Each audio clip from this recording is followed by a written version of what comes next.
Hello दोस्तों, आओ सीखिए आज के चरण में आप सभी का स्वागत है। मेरा नाम कनक है और आज की वीडियो में हम सीखने वाले हैं एकदम जीरो से इंग्लिश पढ़ना और लिखना। यदि आपको कुछ भी नहीं आता, आप सोचते हैं कि मैं इंग्लिश कहाँ से सीखूँ, कैसे सीखूँ, क्या-क्या चीज़ें सीखनी पड़ेगी, उसके लिए क्या करना पड़ेगा, तो आप इस वीडियो को ज़रूर देखें क्योंकि ये वीडियो एकदम बेसिक है। इसमें आपको हर चीज़ बताई जाएगी कि ऐसी कौन सी खास 5 चीज़ें हैं जिससे आपको इंग्लिश की वो जड़ आ जाएगी जो आपको शायद कोई टीचर भी नहीं बताता होगा। इसमें बहुत अच्छे तरीके से हमने समझाया है, तो प्लीज़ पूरी वीडियो देखिएगा ताकि आप हर चीज़ को अच्छे से समझ सकें। तो चलिए स्टार्ट करते हैं। प्लीज़ हमारे चैनल को सब्सक्राइब करें ताकि हम आपकी पूरी तरीके से मदद कर सकें। वेलकम बैक टू आओ सीखिए आज। आओ सीखिए आज के चैनल में आप सभी का स्वागत है। ये हमारा फ़ोन नंबर है। अगर आप हमारी कोचिंग ज्वाइन करना चाहते हो तो इस नंबर पे कॉल कर सकते हैं। चलिए क्लास शुरू करते हैं। अगर आपको इंग्लिश नहीं आती तो सबसे पहले आपको अल्फ़ाबेट्स आने चाहिए।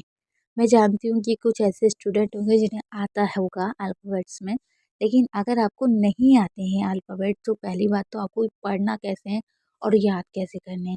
हमेशा अल्फ़ाबेट जब भी याद करें तो कैपिटल और स्मॉल दोनों को साथ में लेके करें, क्योंकि अगर आप पहले बड़ी एबीसीडी याद कर रहे हैं फिर छोटी एबीसीडी याद कर रहे हैं तो बहुत टाइम लगेगा और थोड़ा टाइम भी लगता है और सही से याद भी नहीं होता है। लेकिन अगर आप दोनों को साथ लेके चलेंगे तो जल्दी भी याद होगा। और कई बार क्या होता है कि ज़्यादातर बच्चों को ए मतलब बड़ी जो एबीसीडी होती है वो सबको याद ही होती है, लेकिन छोटी एबीसीडी नहीं याद होती है। इसलिए अगर आप बड़ी एबीसीडी के साथ याद करेंगे तो आप जल्दी से याद कर पाएंगे और दोनों को प्रैक्टिस कर लेंगे। जैसे मैंने स्क्रीन पे लिख रखा है ए, तो ए जो पहला वाला वो बड़ा ए है, जो दूसरा वाला है वो स्मॉल यानी कि छोटा ए है। इस तरीके से ही आपको बी याद करना है, बी सी, क्योंकि पढ़ने में दोनों एक ही जैसे होते हैं, बस लिखने में अलग होते हैं। उसके बाद सी हो गया, डी हो गया, ई हो गया, एफ हो गया, जी हो गया, एच हो गया, आई हो गया, जे हो गया, के हो गया, एल हो गया, एम हो गया, एन हो गया, ओ हो गया, पी हो गया, क्यू हो गया, आर हो गया, एस हो गया, T, U, V, W, X, Y, Z. अच्छे से जेड तक याद करना है, लिख लिख के याद करना है। और जब आप लिखना सीख जाएं तो उसे बिना देखे लिख के देखिए कि क्या आप सही लिख रहे हैं। अगर ऐसा आप सही लिखते हैं तो मतलब वो आपको अच्छे से याद हो गया। आप अपने किसी भाई बहन से या अपनी मम्मी से किसी से भी बोलिए कि वो आपको बिना देखे बोले, जैसे बीच बीच में से कि एफ लिखो, जी लिखो, पी लिखो, और फिर आप बीच बीच में से लिखने की कोशिश करिए। अगर आप इस तरीके से लिखना सीख जाते हैं तो मतलब आपका पहला स्टेप कंप्लीट हो गया। अब आपको आगे बढ़ना चाहिए। अगर आप लोग लिखने में टाइम लगा रहे हैं तो आप इसका स्क्रीनशॉट लेके रख लीजिए, बाद में आराम से लिख लीजिएगा। अब आगे दूसरा स्टेप क्या करना है वो जान लेते हैं। दूसरा तरीका, जब आपको अच्छे से एबीसीडी याद हो जाए तो उसके बाद आपको इसकी हिंदी नाम जानने हैं। जैसे ए को ए पढ़ते हैं, बी को बा पढ़ते हैं, सी को का पढ़ते हैं, टी को डा पढ़ते हैं, ई को ए पढ़ते हैं, एफ को फा पढ़ते हैं, जी को गा पढ़ते हैं, एच को हा पढ़ते हैं, आई को ई पढ़ते हैं, जे को जा पढ़ते हैं, के को का पढ़ा जाता है, एल को ला पढ़ा जाता है, एम को माँ। अगर आपको इतना याद हो गया तो आप इसे पहले लिख लिख के प्रैक्टिस करिए और फिर एम तक बिना देखे लिखने की कोशिश करिए। अगर आप एम तक याद कर लेते हैं, बिना देखे लिख लेते हैं, फिर उसके आगे बढ़िए, क्योंकि एक साथ पूरे जेड तक लेटर याद करेंगे तो थोड़ा सा टाइम लगेगा। तो इसलिए आप आधे आधे करके भी याद कर सकते हैं। आप इसे याद कर लें, इसका मतलब अच्छे से समझ जाए, उसके बाद आप याद करें एन से लेके जेड तक।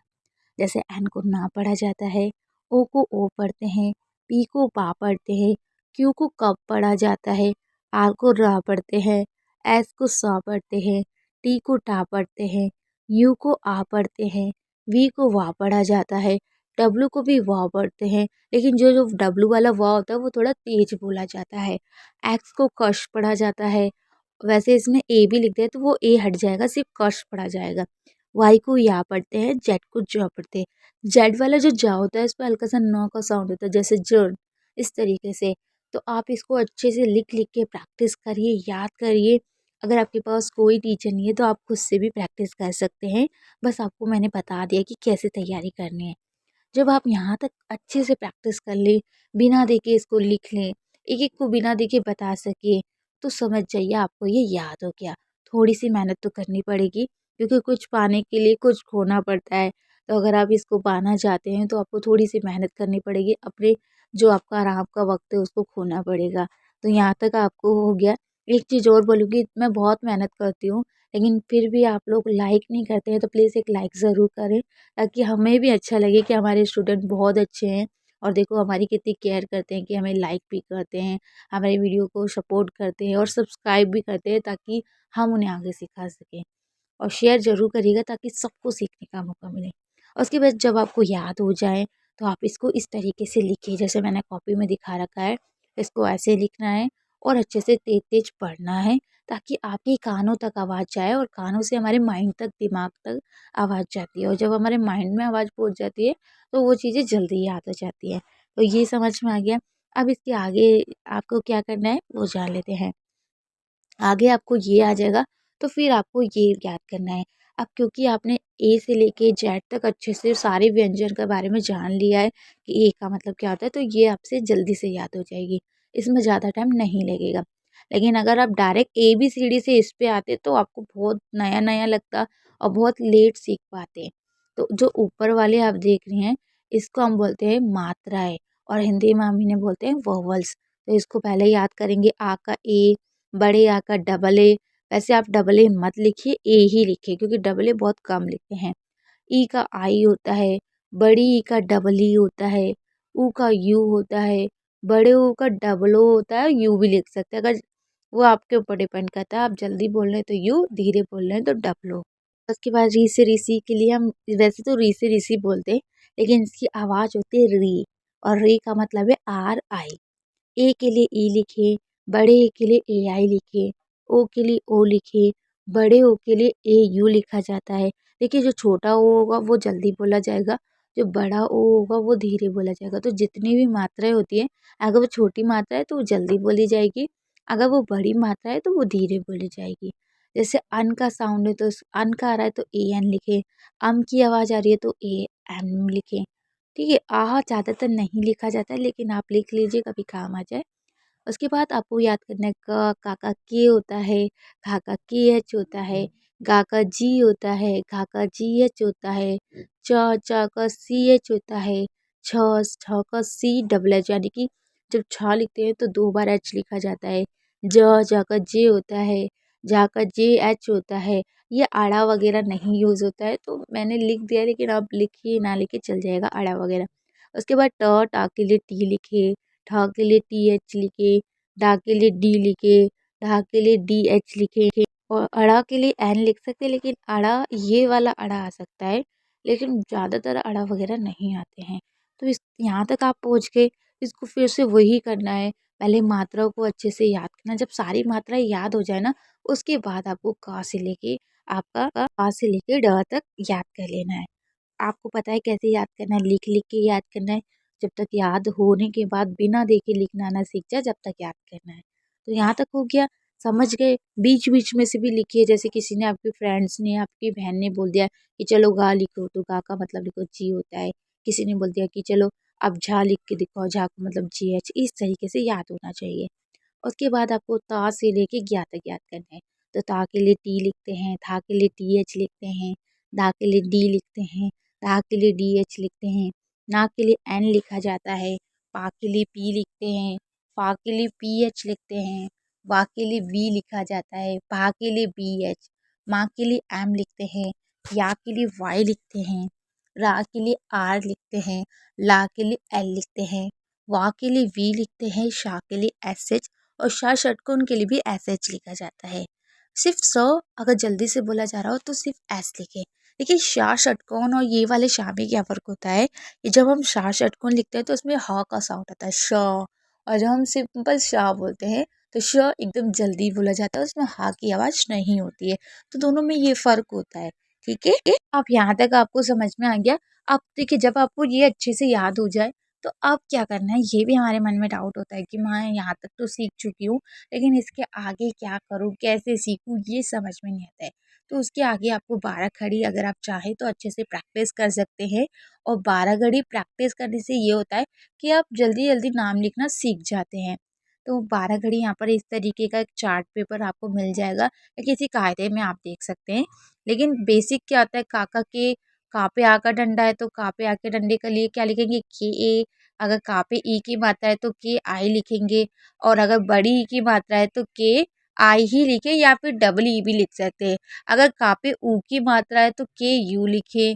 अगर बड़े ऊ की मात्रा है तो डबल ओ भी लिख सकते हैं, के डबल ओ या के यू भी लिख सकते हैं। उसके बाद जैसे अगर का पे री से ऋषि, ये जो आप देख रहे हैं ना, ये री से ऋषि की मात्रा होती है।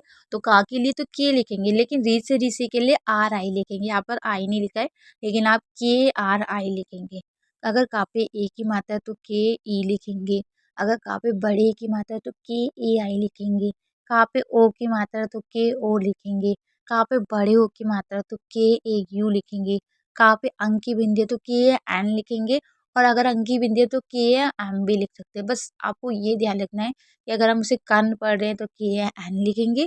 अगर कम पढ़ रहे हैं तो के ए एम लिखेंगे। और कह का वही साउंड है, ये जो दो बिंदी होती है उसको हा पढ़ते हैं, इसलिए क ह लिखा जाता है। तो यहाँ तक याद कर लीजिए। इसी तरीके से खा पे मात्राएं लगानी है, जैसे का पे मात्रा है ऐसी खा पे गा पे घा पे। तो 12 घड़ी आप देख लीजिएगा, आपके पास कोई कायदा होगा उसमें आपको मिल जाएगी। अच्छे से प्रैक्टिस कर लीजिए। 12 घड़ी पहले जो टीचर होते थे ना बहुत अच्छे से सिखाते थे, लेकिन आजकल के टीचर ध्यान नहीं देते। लेकिन आप प्लीज़ खुद से प्रैक्टिस करिए। और उसके बाद जब 12 खड़ी आ जाए तो हमारा काम होता है छोटे छोटे लेटरों को जोड़ना। जैसे क ल, तो दोनों को जोड़ के बन जाएगा कल।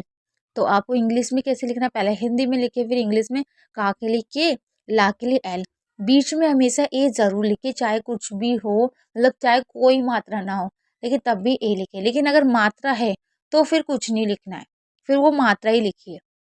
उसके बाद जैसे चल है, उसके बाद जैसे चल है तो CHAL, जल JAL, छले CHHAL, थाले THAL, पाले PAL, फल PHAL या फिर FAL भी लिख सकते हैं। बल हो गया BAL, नल NAL, हल HAL। तो इस तरीके से आपको भी प्रैक्टिस करनी है। यहाँ पर मैंने तीन शब्द लिखे हैं, जैसे पल फल चल। तो इनको आपको कमेंट में लिख के दिखाना है कि इनको कैसे लिखेंगे। ये आपका टेस्ट हो जाएगा और आपकी भी प्रैक्टिस हो जाएगी। तो जल्दी से कमेंट में पल फल और चल लिख के दिखाइए। आप इंग्लिश में डायरेक्ट लिख दीजिए, चाहे हिंदी में ना लिख पाए तो जल्दी जल्दी लिख के भेजिए, ताकि आपके साथ के साथ प्रैक्टिस भी होती रहे। उसके बाद जब आप यहाँ तक पहुँच गए तो समझ लीजिए आपने बहुत सारी चीज़ें सीख चुके हैं। कसम से कह रही हूँ, अगर इतना सीख गए ना तो समझ लीजिए आप सब कुछ सीख गए। क्योंकि यहाँ से होता है याद करने वाला बेसिक खत्म। सबसे ज़्यादा डिफ़िकल्ट होता है 12 खड़ी याद करो, क, ख, ग। अगर आपको याद हो गया तो फिर तो आपको बहुत अच्छा लगने लगेगा सीखना इंग्लिश, क्योंकि मेन चीज़ याद करने वाली ख़त्म हो गई है। अब क्या करना है, सिर्फ शब्दों को जोड़ के लिखना है। तो वो चीज़ बहुत ही ईज़ी हो जाती है अगर आपको याद है तो। तो उसके बाद आगे क्या करेंगे, जैसे कि अब आपको क्या करना है, 3-3 अक्षरों को जोड़ना है। जैसे न, म, क। तो ना के लिए एन लिखा, मा के लिए एम लिखा, का के लिए के लिखा, और बीच में हमें लिख देना है ए। लेकिन लास्ट में ए नहीं लिखना है, क्योंकि लास्ट में जब आ का डंडा होगा तभी ए लिखेंगे। ऐसे कमल, KAMAL, कमल हो गया, या फिर कलम हो गया, KALMA। ठीक है, सरल हो गया, SARAL। मगर हो गया, MAGAR। नरम हो गया, NARAM। मटर हो गया, MATAR। नकल हो गया, NAKAL। चमक हो गया, CHAMAK। तो यहाँ तक इस तरीके से आपको लिखना है। आप और भी लेटरों को जोड़ सकते। तो जैसे मैंने यहाँ पर चमन, पवन और रमन दिया है, इसको आपको कमेंट में लिख के दिखाना है कि आपको समझ में आया या नहीं, या फिर आप यहाँ तक सीख चुके हैं या नहीं। अगर आप नहीं सीखे तो थोड़ा याद कर लें, लेकिन जो लोगों को समझ में आ गया वो लिख के भेजें। ठीक है। तो अब आगे क्या करना है, यहाँ तक पहुँच गए, अब क्या करना है ये भी बता दो, तो वो भी जान लेते हैं। उसके बाद आपको क्या करना है, आ के डंडे वाले लिखना है। जैसे आम हो गया, काम हो गया। देखिए, जब भी आ का डंडा होगा तो आ के डंडे के लिए वैसे तो डबल ए लिखते हैं, लेकिन मेरे हिसाब से आप डबल ए ना लिखें। हाँ, अगर शुरू में आ है तो डबल ए लिखे, लेकिन अगर बीच में है तो फिर सिर्फ ए लिखे। डबल ए मत लिखिएगा, क्योंकि आजकल डबल ए कोई नहीं लिखता है। तो यहाँ पर मैंने बेसिक बता दिया कि बहुत से लोग ऐसे लिखते हैं, लेकिन आप इसकी जगह के एम लिखे से। जैसे काम, नाम, शाम, धाम, पान और शान, मान, कान। तो कैसे लिखा है, KM, NAM, SHAM, DAM। PAN, SHAMAN, मैंने डबल ए नहीं पढ़ा क्योंकि मैं डबल ए नहीं लिखती हूँ, तो आप भी मत लिखिएगा। और शाम और जार मुझे कमेंट में लिख के दिखाइए कैसे लिख ही मैं इसका पार्ट 2 लाने वाली हूँ। रात को 9 बजे हमारी यूट्यूब पे वीडियोस आती है। और अगर आप चाहते हैं पार्ट 2 देखना तो चैनल को सब्सक्राइब करना बिल्कुल ना भूलें, क्योंकि पार्ट 2 की नोटिफिकेशन जब भी आप आएगी, जब भी आपके पास मैसेज आएगा, जब आपके पास सब्सक्राइब बटन मतलब आपने सब्सक्राइब कर रखा होगा। तो प्लीज़ मेरे प्यारे बहनों भाइयों, अगर आपको अच्छे से समझ में आ गया है तो लोगों को शेयर करिए, उनको भी सीखने का मौका दीजिए, क्योंकि आप भी चाहते हैं ना कि आपके जितने भी फ्रेंड्स हैं सबको अच्छी इंग्लिश आ जाए। और प्लीज़ शेयर ज़रूर करिएगा, क्योंकि एक टाइम को लाइक ना करें लेकिन शेयर करके लोगों की मदद ज़रूर करें। और सब्सक्राइब करना ना भूलें, ताकि मैं भी आपकी मदद कर सकूँ इंग्लिश सिखाने में। और अगर आप लोग लाइक करना चाहते हैं तो आप कर सकते हैं, अगर आपको लगा कि हाँ ये चीज़ आपको अच्छी सिखाई है तो लाइक आपके हाथ में है। मैं इसके लिए आपको बोलूँगी नहीं कि करिए, लाइक करना बहुत ज़रूरी है।